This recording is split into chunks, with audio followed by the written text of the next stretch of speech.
and then everyone else is still just chilling back towards the spawn. There's no real value in that, and you've lost your star player. So definitely more to be desired. I also think Jing hasn't had anywhere near as much success on this map. So if he pops off, Forsaken's play might not even matter. Oh, that was dangerous. Mixwell barely getting out of there. Just 20 HP on the way back, and Hoodie, well, he took a headshot as well. Never mind the Yoru or any of the comp. They're just taking him down. The site now theirs. Paper Rex be able to play for the post plant. We've already heard the TP come through. There's two coming from behind. Vova in the spawn. I mean, someone needs to pop off on G2 for them to have a chance. Spike planted. Coordinated elbow push on the back of a flash. Yeah, they are ready to try and battle that player in spawn. I don't think there's going to be much that Vova can do here. He's probably blinded up half of the team, but they have just pushed him completely out of position. And now the remaining two looking to come in from behind have to try and reclaim so much ground. Nukia not able to get anything done. The flash is so perfect as well, and they are just being isolated one by one. Paper X with a solid pistol. Yeah, I gotta give that round to Devi, honestly, when it comes to that post plant. The fact that he's stacked up, ready for the flash into spawn, which pushes Vova back. He paranoias, they aftershock, they start to fight him. It's just, even though he's blinded them, they're spraying down on that corner, knowing that he has to step out of it eventually. And then, obviously, to close that out as well, to flash to re-entry, you can see the value of this guy, even though he doesn't necessarily come up huge. That's the thing, like, because they had the aftershock down, they knew, even if he blinds us, we all just, there's four of us here, we just spray that corner, he cannot get out. If it works for Jing, yeah, it probably won't work for anyone else. But hey, already, they've used that as a fake. There are still 3 players on the A side when there is nobody even going remotely in that direction, just from a little bit of utility being used early by Forsaken. And now they even have Benkai set up. This is just a well-designed round. And one of the benefits of having this so early on, if you manage to get a clean round like this, also I think some Marshall there to be retrieved for Forsaken. He's got a free little upgrade for himself. Okay, here we go, into the smoke. This is a little dangerous. They hadn't actually seen that Mixwell was up close, but they deal with it anyways. Now, right now, any reaction that G2 tried to make to Paper X's play was shut down immediately. And that is great for your second round, making a statement, making your opponents really feel stuck. Also, that one kill that they got, it's only the Marshall in the end because you're just going to have Forsaken save over the Spectre.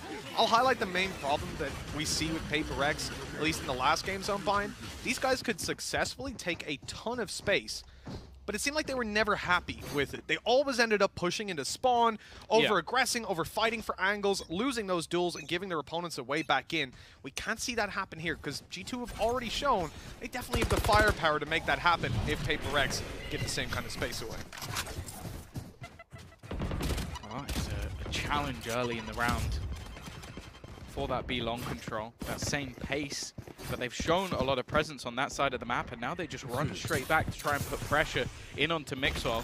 Steps have been heard, Poison Cloud initiated, but they're just going to go running straight through. It's Forsaken to find the kill anyway, and he will go down in response. Still Meadow survives, but he's relatively low on health. These Spectres might be able to finish him off, but he'll get another. That's one player aggressing in, you can have that, but now we got to see the rest. Find the advantages in these close fights. Benkai taking down Hoodie is something, and Mindfreak manages to step it up. Now Benkai's repositioning to play with his teammate. They've got post-plant Molly to work with as well. If Benkai can take down even one player. Standing. Nukia managed to get that angle. He catches him off, sneaking out of the lab. Oops. He's going to be halfway. That's not going to push him off. It's not going to do anything. No. They're stuck down. G2 find the round. Still, all things considered, 3 kills, spike plant, and what could have been, there's a lot of potential in that round. It's a pretty good third round out of Paper X. Yeah, if they kill off Meadow a little bit quicker, like he doesn't manage to get 3 kills, I wouldn't even be surprised if they won that. I do think it's important, though, that Meadow gets off to a strong start. As said, this tournament, for the level we know he can hit and has consistently done for quite a while, he's been desperately quiet, especially towards the end of the normal VCT season when we saw that big comeback from G2. He was a big part of that. So seeing him get off to a strong start, also managing to get his Viper's Pit. Now, something we have to mention, and we've already seen it previously, is they are going to challenge these Viper's Pits, and also Forsaken can basically get through it without too much hassle at all. But see, here's the thing, right? We saw it from Paper X before where he tried to get behind it, and he did. But wasn't able to actually root out that Viper, and it's really tough with this comp to actually do that. I think Devi has to be leading in with some utility. You've got to get the information. Well, but more than likely, he's taking 1 or 2 of you down. I think the worry for me in this round, at least, was the fact that Meta was alone. Like, they've now rotated in Mixwell, which makes a lot of sense because you need someone to cover the back of the Viper's pit. And that's exactly what DRX were doing. They were very prepared for anybody to try and play that Viper's pit. Instead, though, he's going to go straight through it and manage to take quite a bit of space. It's more the information he gathers, though. Will he actually spot out the remaining couple? Flash doesn't quite manage to connect. The stun does, but still Meadows able to follow through with that kill. The nade from Jing is huge. A double kill from it, 3 in the round, and Paper X are right back in it with a showstopper in Jing's hands. He's about to be challenged, Avova. It's unclear whether he actually saw him. I don't think so. 4th kill for Jing. With a post plant and a showstopper to work with, this seems to be an impossible round for Nukia. It's even planted for Heaven. Nukia's now being spotted. All that Jing needs to do is wait and let him take that space, let him tap that spike, and then the showstopper can close the round. If the bullets don't do it, they might even just avoid using that ulti. I like the idea from Nukia to seize space, but time is such an issue. The player on the other side catching him first. 3-1 for Paper X. A very strong round. And it didn't really go according to plan. You know, that ult from Forsaken doesn't find the value that they were hoping it would. He goes down, Mind Freak as well, but that nade that he threw combined with the stun. I think they were screwed no matter what. It was an aftershock through the wall. Like, they had so much utility ready to basically crush those players trying to hold on to lamps, and we know that getting into afterplant positions, you need to have that control on the attacking side, so it was just a big part of the gameplay coming through from Paper X. Incredibly well played. Jing as well, I said he'd had some quieter performances on this map. I think he's currently 8-1, has his showstopper online. Now, his showstoppers have been a little bit cursed, but that can only last for so long, and Forsaken's already got the opener. Winning out bathroom control, sending out his decoy to seize a bit of space to distract these players, maybe feed them the information as well, but they've seen exactly where Forsaken is. With him finding that kill, this is gonna... Oh, actually, they've spotted the players outside hookah as well, so you're still gonna have Avova sitting around this area, but with a bookie... Okay, right, he didn't manage to get as close as I thought he could there. You're not going to attempt the TP. Okay, good. He fakes the TP. That's actually going to cause a bit of a problem. They've got to now be worried about him already being in the spawn. Selling the fake information. This is, I mean, we're already starting to see the value from Yoru that we didn't last time. Yeah, I think as well you have to bear in mind... Alright. Oh! Okay, got a little bit dicey. But I think you have to bear in mind that DRX, again, are one of the scrim partners of Paper X. Where's Yoru? So you know that they've basically been practicing against this team up until like a month ago. Is that who's dead? Is he still going for this? Mixwell's giving this a go. Now, Devi should basically be ready as he drops out, and now having a player behind should make it impossible. He's tapped the spike to bait him in, but he won't get anything more. But yeah, DRX are very, very used to playing against the Yoru because it's something that's been done for a while, and I imagine it's something they did in scrims for quite a long time. So they're a team that knows it's coming, so they practice to beat it. G2 will not have played against this composition before because no one in EMEA runs it. And even if you have the theoretical ideas of how to deny this player space, if you then focus too much on denying Forsaken, you give space to someone like Jing, which is a bad idea. Really interesting. I just noticed that you had the TP down as well as the decoy. And when the decoy got into the corner and wasn't moving anymore, he fakes the TP. I mean, that just seems to serve to drag players' attention that way. Maybe they panic shoot it, pop the flash, give the info. Here's a flash of their own. It's a fake, and Nukia able to capitalize on it, but now the rest of the team coming through. Nukia keeps on delivering, but his teammates are falling. Showstopper coming out. He doesn't know about the player in the corner. Oh, that is terrible for G2. They put it all into this round. They fought for mid control, but they did not receive it. Devi won't be able to be healed up. At least he'll remain low. Those Seekers might have actually sold a bit of a bait because of the quick rotation. However, the straight move into the site, the dimensional drift is going to give so much away, but they don't know. They don't know the Mixwell's here. As said, the Seekers gave away that false information that he was on the other side of the map. Making that quick rotation is going to be a nasty surprise. And he's being surrounded by so many different people. Forsaken is currently jump spotting next to him and will go down because of it. That gives an opportunity here. Meadow, though, still locked out. Mindfreak just using utility to hold him back, and sneaking through this smoke is going to have its risks about it. He has his poison orb on the other side, and Mindfreak is going to opt to play within it. Wins that duel, leaving Mixwell alone, and the clock beginning to tick once again. Contact flash ready to Devi. Popping this any moment now. There it is. Fully blinded up Mixwell. Didn't stand a chance. That's a triple for Devi. A huge round for him, punishing the aggression out of Hookah. And they all managed to avoid the showstopper too. I mean, G2 threw a lot at that round, and they walk out with nothing. Yeah, I have to say, like, although you might look at the scoreboard and, okay, Devi's now on 4 after getting 3, his flashes so far have been fantastic. Yeah. Like, he basically just uses them to gain space for the rest of his players, or, in those sort of positions, just take the contact away.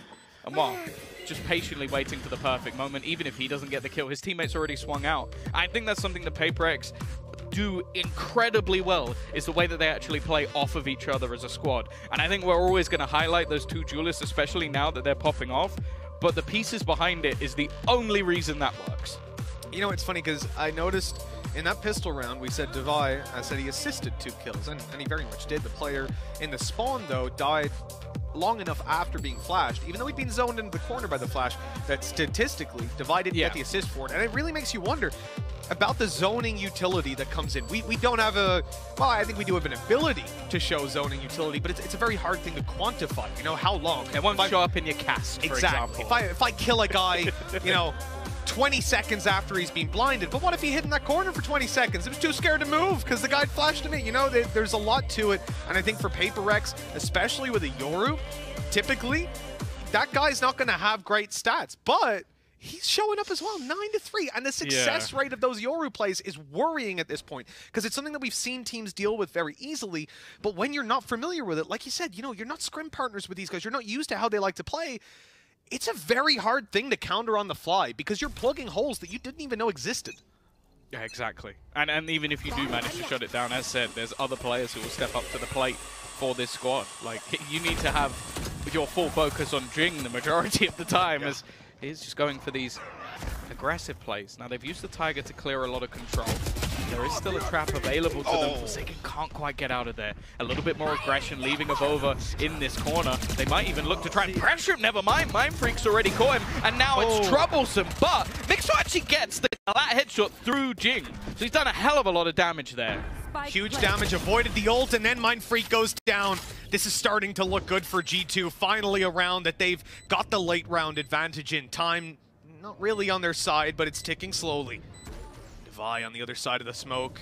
It fades, and Meadow's quicker to the trigger. Nukia doing exactly the same. That's going to be a second round for G2 at long last.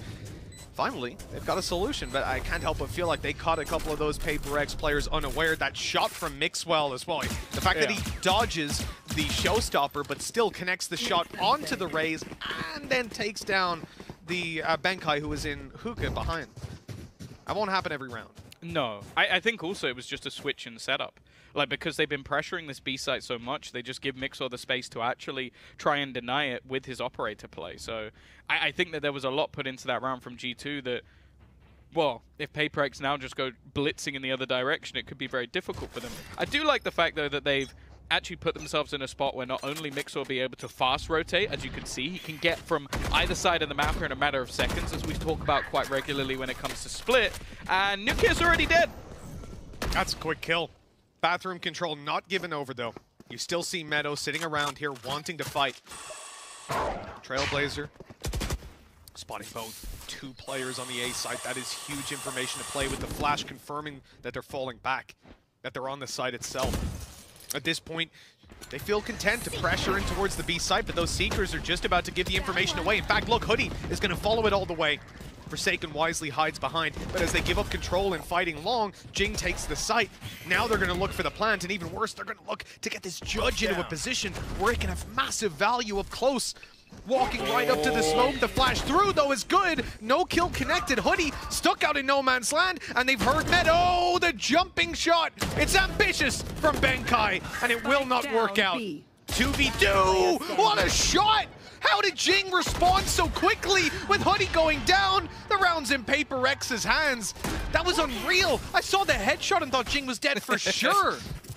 He's just quick enough on the reactions. And the thing is, most of the time when you have a Raze, like, basically blast pack it into a site like that, they normally take some hits. They take some damage, or at least a spotted, but he manages to just gain so much space for this squad, and because of the control that's been taken elsewhere, they're almost completely surrounded, and they still manage to win the majority of those duels. 6-2 now on the attacking side. Money is completely in the bin for the side of G2, and sure, they have a couple of ults online, but they're ones that I'd be very surprised if they tried to utilize here. Well, you know Paper X are fired up when they're howling after a round like that. It's exactly what you want to see. Up against pistols here. Still, though, a round like this doesn't come without its dangers, and we've seen all too often nowadays, Tom, that shorty, it can ruin your day. I mean, we've seen double kills come through from it. He actually turned around. Not used to playing against the fake out, I guess. Oh, they will actually take down the real deal this time. Oh! So much damage from Mixwell. The classic jumping once again, and now Hoodie in position with his pistol. It's Mind Freak alone. He's being hunted. And G2, well, you mentioned the pistols. It wasn't quite the right one, but even still, they've got themselves a cheeky third. Absolutely. Yeah, that third round coming through, I mean, you're not surprised anymore. Coming in this event, I didn't give Thrifties anywhere near the level of respect I guess I should have, but with an addition of an agent like this. Because Mixwell actually managed to hit him with a body shot there, lighting him to like 10 HP. He was red, and that right click from the Classics all too clean in those situations. This leaves Paper Rex in a pretty tough spot where they themselves can't really afford to buy. So, based on the stats, this is going to be a 7th round. Okay. I'm just scared of that Bucky. I assume it's going to be a blast pack play straight in towards lamps. Like, that's the main position you want to try and take that gun. Anywhere else doesn't make a whole lot of sense. Going to try and clear it out, has a few pieces of utility, gets completely blinded by a teammate, and decides to go the other way. Yeah, I've seen 3 outside of A as well. The rotations came in from G2 on the back of that early round Trailblazer that they sent through the teleporter. They have given up all other control. Luckily, they can see them coming through a hookah. And they can see them going to the site for sure. Avova almost got caught with the flash out, but good repositioning. Hoodie covering him. And this is a very clean round from G2. Barely a lick of damage taken. We go into the final 50 seconds with just a Sheriff opposing them. Okay, gets the one, but it'll come to nothing in the end. 6-4. Good recovery by G2 so far. Let's see if they can keep it going. Yeah, that sort of Antica round that they managed to win has put their economy in a much better spot because of the weaponry that they managed to pick up. So going into the next couple of rounds, they'll be absolutely fine. Jing has decided that he's a shotgun main for the rest of the map, it seems, as he's now picked up another Judge going into this one. But there's also a lot of ults. Like, you have to look at the fact that Forsaken's been able to take so much space in the past and get information with the Dimensional Drift. You've also got yourself some powerful ults in terms of the Seekers, so much information available, and if you get into an afterplant or fancy clearing some area, you've got the Orbital Strike as well. Who's next? Well, the ulti out of Forsaken, he's got his TP in the teleporter, he spotted the Viper already, ulti's going to be called right down on top of her, and this is dangerous now. Jing's already gone through, and the kill will be found eventually, up close with a Judge. Well, that's exactly the fight that Jing wants. Now switching off to the operator, but Avova gets to him a little too quickly. That's decent damage done, and they're going to leave the operator behind, taking instead the 4 versus 2 advantage post-plant. Well, Forsaken's given away the fact that he's here at least. Well, maybe not. It seems like they're unaware. It's such an aggressive position, just looking to try and fight, take that control, and almost just confuse Avova along the way. Flash comes through, but he will win that duel. Now gets flashed up again. Divide just won't give him a moment's notice, won't even give him the chance to try and pull off the clutch. And while we saw them lose that 1v4, I guess if you're that far in his face, it becomes a little bit impossible. Yeah, I gotta say, I'm really surprised there. You know, you have the ultimate come through from Forsaken to grab the information. Normally, that's where players are kind of spraying on the back. So you're like pinging the floor. You're like, he's on me, shoot me, so that they can kill him. But the movement there was actually really solid from Meadow. He immediately removed himself from the situation. He got out of the Brimstone ultimate as well, but there was just too much to deal with. He's stuck between a Yoru, which means he's going to be spammed in his smoke, an Orbital Strike, which meads death, and a Judge up close on the other side, which means death. He chose death. Not surprising considering the options, and Forsaken has just traded out his own decoy. Meadow gets the headshot on the wrong one. Oh, it's so cursed. It completely fakes him out, and a free entry as well. That removes a lot of the utility from this site, and in fact, G2 have decided to gamble. But the main reason for that is of Overspot. He's deep within B. He's managed to push all the way through, starting to pincer them in, and because of this, they can gamble. However, Forsaken is now going all the way back through the spawn. They've read this perfectly. They've caught that aggression. Now they're going to actually stun up the players. You see the showstopper. It never works for Jing, but he's acted as a great distraction because now the rest of the team are going back in the other direction. True. However, you're actually going to... Well, the Seekers are definitely going to give the information. There's also traps from Mixwell. He's going to now be in position in towards the spawn. Unless the smoke goes down in the next couple seconds, it's going to be a big problem to deal with. He's not even blinded up. That operator now ready to take them down. The shot's missed, though. A lifeline, perhaps, and they've caught him on the way out. The flash is perfect. Every single plan that G2 set up just falls to pieces in front of their eyes. Paper X set to pick up an 8th, closing out this half in incredibly dominant fashion. And even look at that, the TP off the ult into spawn. They know that he's not coming from here. And oh, there he is. Yoru just comes sprinting through and goes, yeah, he's coming out of hookah. Yep, free kill, nice and easy. 8-4, 8. Honestly, this is a devastating half for G2. It's their map pick, Tom. Yeah, well, it's the elimination map, so it could be all over fairly soon. They might be eliminated by a Yoru. What do you think of that one, Sue? It has never happened before. It might happen here, but I think it might be too soon to call that because, like the first map, we saw Paper X come back from a 9-3. G2, again, this is their home ground. But the question is, what do you do? Like, how do you stop the Yoru? What's the answer? Yeah, it's going to be tough on the second half, in my opinion, because it's not even the same way that they use it on the attack. There's a lot more set play, aggression, using the TPs and whatnot. And G2 did show a little prep, I think, in that first half. So yeah. I'm not quite sure. They're going to have to really, really be spread wide to accept that TP. I love it because the last time we saw Yoru, we had Paper X, I had Doug on the desk and he brought up this cute little package of showing exactly how in 10 seconds on defense, Forsaken is able to clear half of the map with a TP, making sure he has all of the space, and then he just TPs all the way back and joins his team if it's clear. That's amazing what he can do, at least for the intel side of things. Yeah, I really like, actually, the way that he was using it consistently, doing the same type of things we saw against Zeta Division. But Zeta Division, while they responded very well and were able to accept that pressure, they also were uncertain enough in terms of what they're doing and leaving the map very open so that they could accept. So this is Mixwell, and you'll see this is actually some decent prep. There's the flash, and he TP'd away to the other side. Mixwell doesn't react because Meadows here is supposed to swing for him, and he does, but unfortunately Mixwell dies. So not quite fast enough for Meadow, not quite exactly prepared there. But again, here's Forsaken TPing through with his ult directly through the Viper's pit to pressure Meadow. He spots him out, he gets fault line because he's marking him up. But Mixwell's there to actually help. Here's the problem though with that, is that Jing continues to actually pressure out on site. Everybody's swinging to fight Forsaken. So that nade gives Jing the 2 kills, and Forsaken got the space here for everything.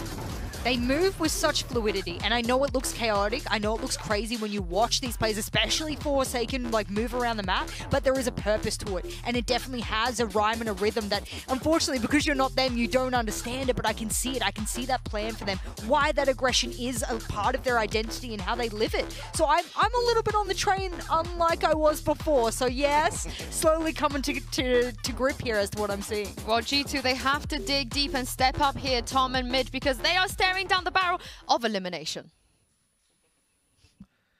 Well, Tom, 8-4 as we check back into things, and just like Sue said, G2 are staring down the barrel of elimination, starting an attack side pistol.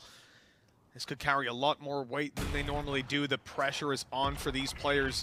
Certainly a team that we're used to seeing shrug off the pressure, but on the international stage and fighting to keep EMEA alive. For the first time ever, we could see a top 4 not featuring an EMEA team. G2 are the only ones left to make that happen. They're going to take this one slow to start with, playing the default, waiting for Paper X's aggression. But Tom, that's just not, doesn't seem to be coming. This is a map just in general where G2 have been fantastic this year. Taking down Mech, Guild, Ascend, Zeta earlier in the tournament. So don't count them out just yet. And for now, at least, you're right. Not really making too much of a move, but they need to start garnering some control. You can already see that there's temptation from Forsaken to almost just pushed this little bit further forward. Hasn't really seen too much. And now the rest of the players are starting to sneak their way forward. The flash comes through, but it doesn't catch anyone. A free kill for Nuki on his way into the site, but Benkai gets a trade. Spike down A. Benkai still holding out in this position, but they're looking to deal with him and Mind Freak. Bit of extra fire rate in there on the stim beacon. But Mixwell still dancing around, doesn't know about the extra flanker coming through. G2 still with the man advantage. Look at the HP as well. Benkai and Mind Freak, just a sliver, a bullet needed to take them down. And it's delivered to Mind Freak all too quickly. Jinx got to go huge, and he gets taken out. That is a 5th for G2, securing a much-needed pistol win.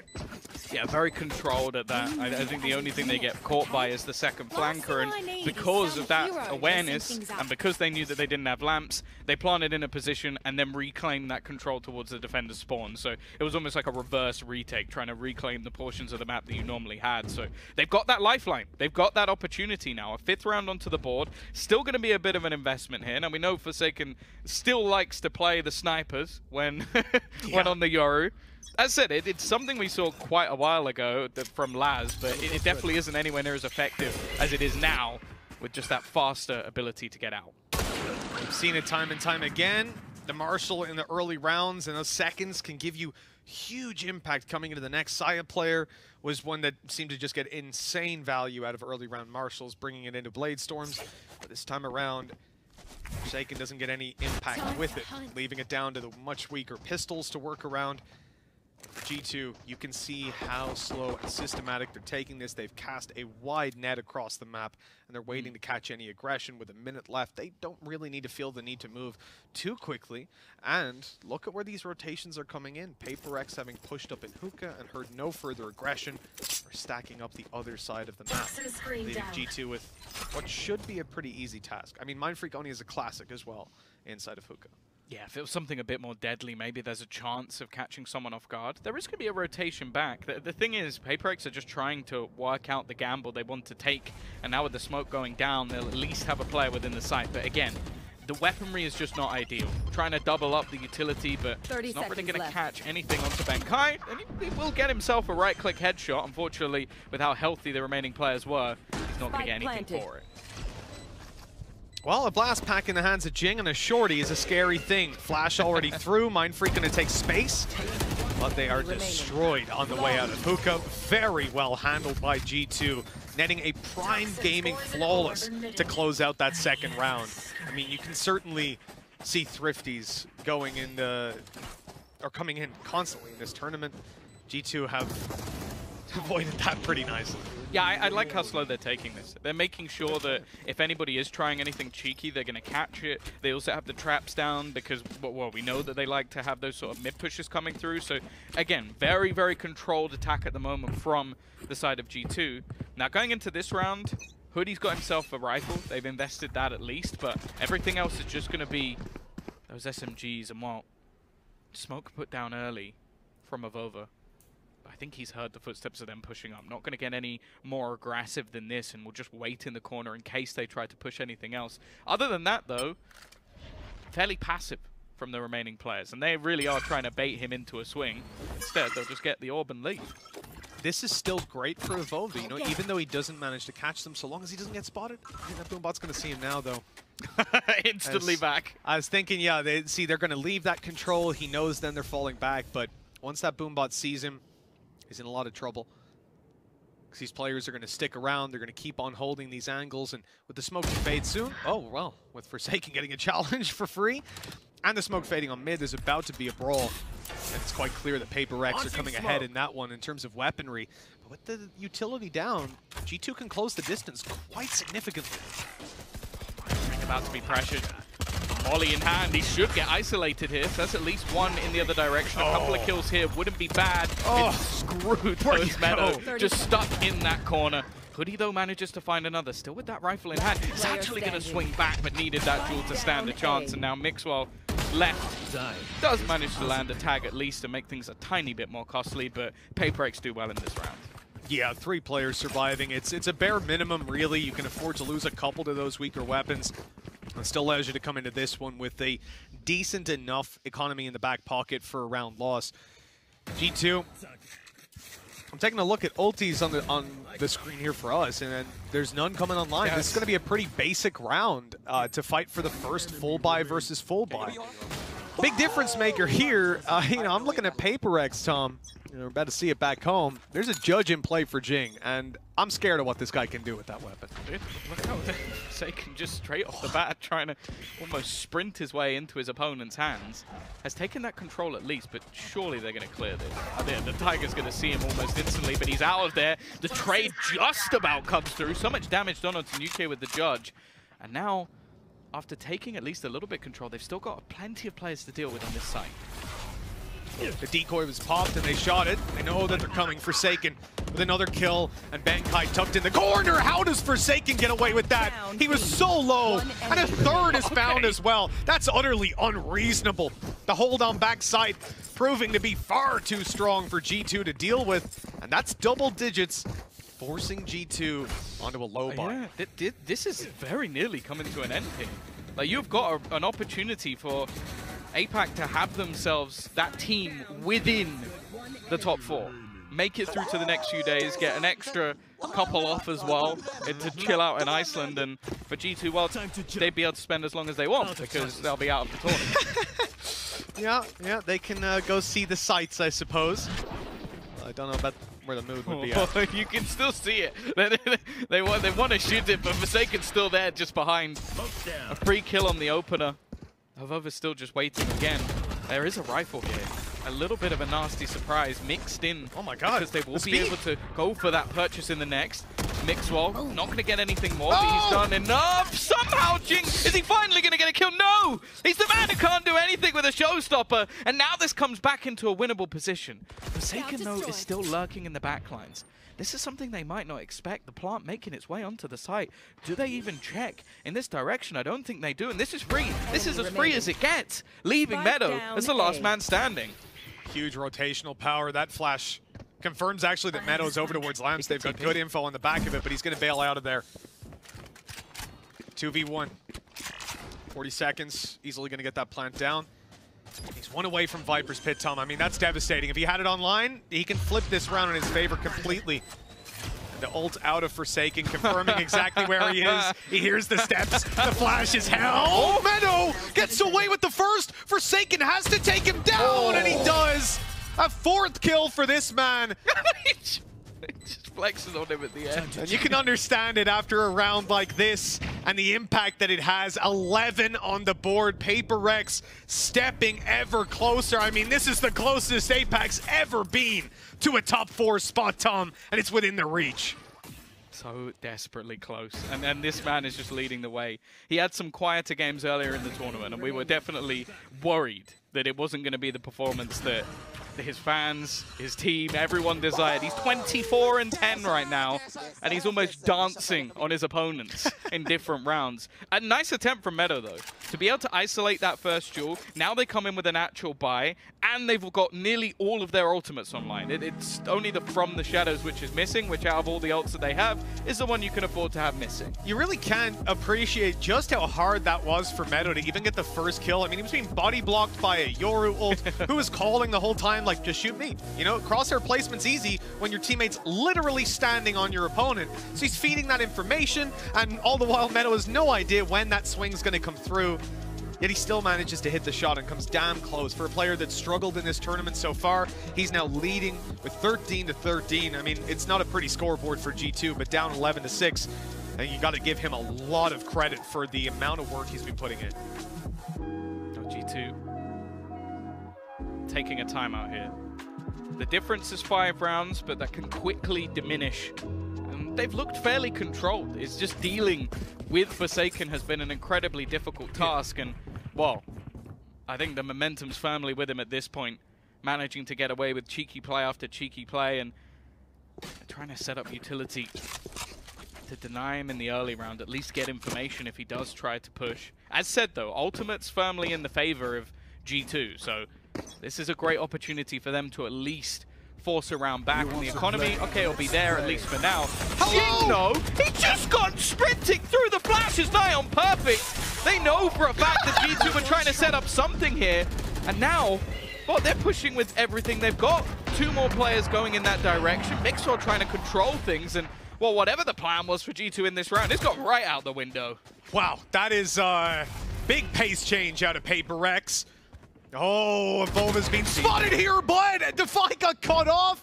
The info is there at least that there's a player towards the spawn, but that's not really executable. What do you do on the back of that? They know now Mindfreak is pushed out of the teleporter, at least, that he's still around this area. And Meadow's going to hold it. The smoke still up for quite a bit. Oh, it's actually just disappeared. And on the back of that, Meadow will fall back, but Mindfreak takes that opportunity to push forward. He's trying to stun him up. Trying to give an opportunity for Mindfreak to win this duel. He shouldn't have a chance. Meadow is waiting and watching, and now the afterplant coming through. Player standing. And they've got everything covered. Forsaken was late to rotate, almost waiting to see if they would go back in the other direction and have a spot, have an opportunity. Instead, he's now trying to sneak his way back through the spawn. A win here, looking nigh on impossible, but he's still going to manage to find the first. If he can make things costly, that might be enough to bring something back into the next round. Second kill's gone his way as well, and looking to try and, again, find a little bit of extra space. TPing straight into his opponent and couldn't quite correct. There was a moment of belief, but Meadow will shut him out. 4 rounds between them now. That gap's starting to close. Paper Rex, a bit of a tough spot too. I see an operator pulled out. They'll just about manage a full buy with a Bulldog in the mix. With this round, I really respect what they do. You have a timeout called by your opponent. You know that they're going to try something different. That's the whole point. And so Paper Rex say, hey, you know what? Let's use this like our timeout. Yeah. Let's get aggressive. I don't care what they want to do. Let's crush him. The Rolling Thunder used in the spawn and everything. There was a lot of ideas there, but they didn't pay off. This orb could be big. Now it's a potential orbital strike. Again, ults for the rest of the players not particularly close, but it is now the buy. This is a much faster take though, and they're moving straight towards the judge in the corner. Mindfreak is going to get checked by the flash, but the operator's now rotated into play. A trade early. Forsaken still managing to connect, but he can't escape. His ult not quick enough to activate. Now they still haven't cleared this position. Benkai is just waiting, and eventually he'll get one for free. Jing has caught another, and now Nuke is the only one left. The first kill, well, looked easy, but it won't come through. 12 now on the board for Paper Rex, and G2, they're in trouble.